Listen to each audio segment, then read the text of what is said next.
হরে কৃষ্ণা, রাধে রাধে। আজকে ভগবানের জন্য বানাবো বকফুলের পকোড়া। আর এই বকফুল গাছটা কিন্তু আমাদের ছাদ বাগানে হয়েছে। খুব ছোট এই গাছটা এনেছিলাম, ভগবানের জন্যই আনা হয়েছিল। আর খুব সুন্দর ফুলগুলো হয়েছে, গাছ ভরে যেন ফুল হয়েছে, তুলে শেষ করতে পারছি না, এত ফুল হয়েছে। আর এটা কিন্তু আমার টবে লাগানো বড় একটা চারি টব যেগুলো আছে সেগুলোই লাগানো আছে। আর এই গাছটাতে প্রচুর পরিমাণে ফুল হয়েছে, আর আজকে সেটাই আমি তুলে নিচ্ছি ভগবানের জন্য পকোড়া বানানোর জন্য। তো ভালো করে ছাদ থেকে এভাবে তুলে নিয়ে এসেছি। আর গাছ থেকে তুলে রান্না করা বা কিছু করা তো ভীষণ আনন্দ হয়, আর সেটা আমি ভগবানকে দেবো আরও আনন্দের ব্যাপার। তো এইভাবে ধুয়ে এনে ভালো করে এটাকে বেছে নিতে হবে। এই লম্বা শক্ত ডান্ডি মতন যে শীষগুলো রয়েছে সেগুলোকে বাদ দিয়ে দিতে হবে। সব কটা থেকে এইভাবে আমরা বাদ দিয়ে নেব। আর হচ্ছে বোটার দিকে যেই সবুজ অংশটা থাকে সেটাকেও বেছে নিতে হবে। এভাবে একটা একটা করে সুন্দর করে বেছে নিতে হবে। এরপর একটা একটা করে সব বেছে নিয়েছিলাম। তো বেছে নেওয়ার পর আমরা এটাকে ওয়াশ করে নেব ভালো করে জলে দিয়ে। তো আমি এখানে বেসিনে ভালো করে এটাকে ওয়াশ করে নিয়েছিলাম, পরিষ্কার করে ধুয়ে নিয়েছিলাম।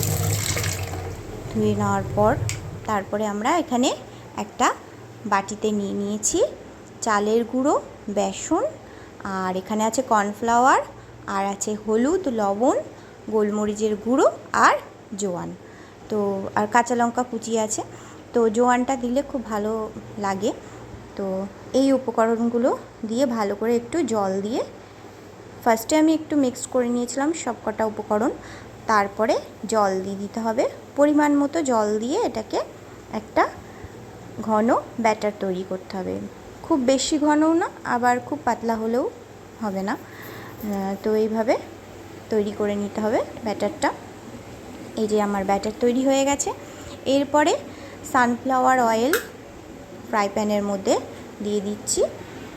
আমি সবসময় কম তেলেই রান্না করার চেষ্টা করি, কারণ তেল শরীরের জন্য বেশি খাওয়া ভালো না। তো অল্প দিয়েই সবসময় করি। তো অল্প তেল দিয়ে দিয়েছি। অল্প তেল দিয়ে দেওয়ার পরে তারপরে আমি তেলটাকে গরম হয়ে গেলে এই লাল বকফুলগুলো আমি ব্যাটারে একটা একটা করে ডুবিয়ে ভালো করে এইভাবে দুপাশেই মাখিয়ে নেব। মাখিয়ে মাখিয়ে গরম তেলের মধ্যে ছেড়ে একটা একটা করে ভেজে নেব। তো এইভাবে আমি আস্তে আস্তে একটা একটা বকফুল ভেজে নিয়েছি। তো সবাই যারা জানো না, অনেকেই জানে না যে লাল, অনেকেরই প্রশ্ন থাকে লাল বকফুল খাওয়া যায় কি না। তো অবশ্যই খাওয়া যায়। আর কালারিং সবজি কিন্তু সবসময় খাওয়া বেশি উপকার, ঠিক আছে? তো এটা লাল কালার বলে খাওয়া যাবে না এরকম ধারণা কেউ করবে না, এটা খাওয়া যায়। আর এইভাবেই আমি ভেজে নিয়েছিলাম। আর ভীষণ ভালো হয় এটা। সাদা বকফুলের পকোড়া যেমন খেতে হয় এটাও কিন্তু তেমনই হয়, তেমনই সুস্বাদু হয়। তো অবশ্যই খেতে পারবে সবাই। অনেকেই আমাকে জিজ্ঞেস করেছিল এর আগে যে লাল এইগুলো খাওয়া যায় কি না। তো অবশ্যই খেতে পারবে।